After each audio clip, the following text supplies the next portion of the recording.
What's up, ladies? I get a lot of messages throughout the day asking me, what does it feel like to be a registered nurse? I'm not a registered nurse, you girls. I'm a respiratory care practitioner. So what that is we do schooling just like nurses. Some of us do it for 4 years. Some of us do it for 2 and go back for the other 2. Your girl right here wrote it 4 years through. Anyway, we get a bachelor's degree just like them, and we have an entry exam just like them, and we have a exit exam just like the nurses. We have 2 of them, actually. We have 2 boards to pass, and they were really difficult. I can tell you that. We get eliminated during the process just like the nurses. So kudos to my nurses out there. I love them. Without them, they're the backbone of the hospital. Without them, we'd be in trouble, and they'd be in trouble without us too. So we work side by side with each other. So with RCPs, what the thing is if you see us, you're either dying, because that code is going off and you're seeing us running down that hallway. You don't want to see us. We're known as the angel of death. Or you're already dead and we're trying to bring you back, working side by side with the nurses. We place a life tube down your throat. We intubate you, we put you on a ventilator, and we try to manage that ventilator so we can keep you alive. We transfer you with helicopters when it's a critical or a trauma,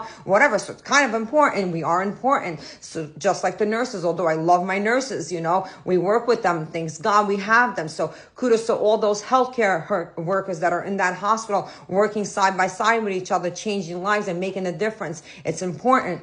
With that said, you girls, here I am. One night I was going to work, and my daughter, I was, raising them alone. It was great.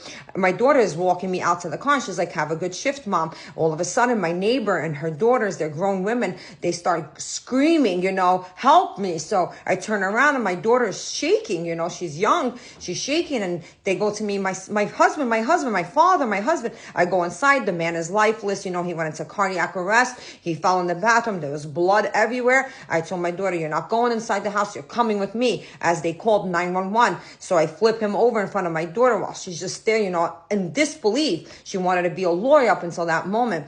And I turn him around and I'm doing chest compressions. I was alone. I was blowing into his mouth. Long and behold, I was able to revive him and he came back to life. Ambulance came, took over that situation, and your girl went to work. The next morning when I came home, the family came over to my house in front of my daughter and they started crying, kissing my hands. Thank you so much for saving his life. Thank you so much. And, the daughters were thanking me. And the wife was like, thank you so much. I spent 53 years with him. And she was so happy that I brought him back. And I was like, this is a good thing to see, because some women would have been like, why'd you do it?